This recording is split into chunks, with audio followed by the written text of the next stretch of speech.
Nous voici à présent à la mairie de Rennes. Nous avons choisi ce lieu neutre, symbole de la République, pour accueillir notre prochain invité, Salvatore Pertutti. Cet électricien brestois part en guerre aujourd'hui contre les textes religieux.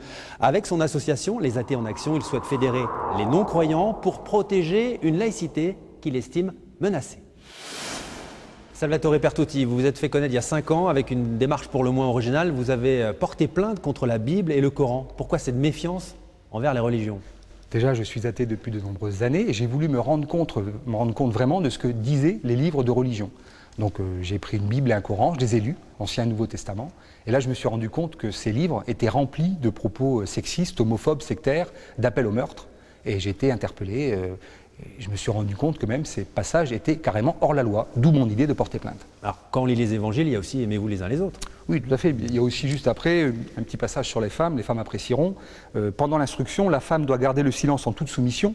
Je ne permets pas à la femme d'enseigner ni de faire la loi à l'homme, qu'elle garde le silence. Je ne suis pas persuadé que ça, c'est très compatible avec l'idéal de parité qu'on se fait. Comment ont réagi les instances religieuses? Elles ont porté plainte contre vous pour diffamation, par exemple? Absolument pas, elles ne le feront jamais, parce que ce n'est pas de la diffamation, c'est de l'information. Lorsque nous mettons un zoom, lorsque nous pointons un passage de la Bible ou du Coran à caractère sexiste, homophobe ou sectaire, il est vraiment à caractère sexiste ou sectaire. Et donc aucune instance religieuse n'osera nous attaquer pour diffamation, jamais. Vous parlez de sectarisme, d'intolérance, de haine.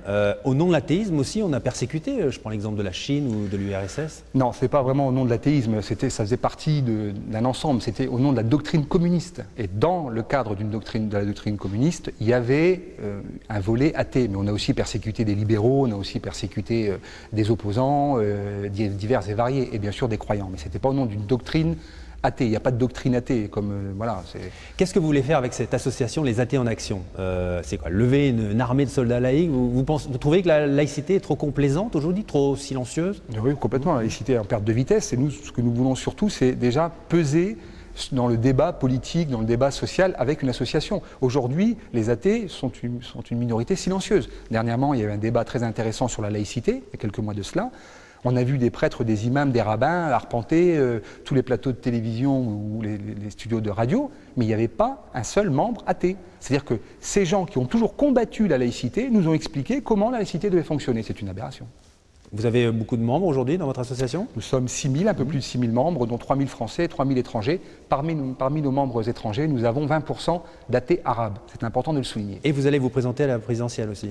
Tout à fait. Pour continuer dans cette logique de faire entendre les idées athées, j'ai conçu un programme, j'ai ouvert un site internet et je compte faire ma demande de parrainage auprès des mairies d'ici à quelques semaines. La plupart des obsèques aujourd'hui sont sous forme religieuse. 60% des Français, selon les derniers sondages, disent croire en quelque chose. Alors 60% des Français croyants, donc forcément 40% non croyants. Et je suis persuadé que si on avait fait une enquête il y a 15 ou 20 ans de cela, on aurait trouvé 80% de croyants. C'est-à-dire que le groupe d'individus qui grandit le plus vite en France, en Europe, mais partout à travers le monde, sont les athées. Et il y a peut-être encore quelques new religions un peu tendance, style le bouddhisme ou celtisme, un petit peu à la sauce occidentale, qui pointent leur nez. Mais en règle générale, ce sont les athées qui vraiment progressent le plus rapidement. Dernière question, rituel pour ce Génération Brest. Selon vous, les Bretons connaissent-ils une crise de la foi? Écoutez, les Bretons, les Français en général, il suffit de se rendre devant une église un dimanche matin pour s'apercevoir qu'elles sont quasiment toutes vides et les rares pèlerins qu'on trouve à l'intérieur sont des personnes âgées. L'ouvrage en ligne de Salvatore Pertutti, le livre athée.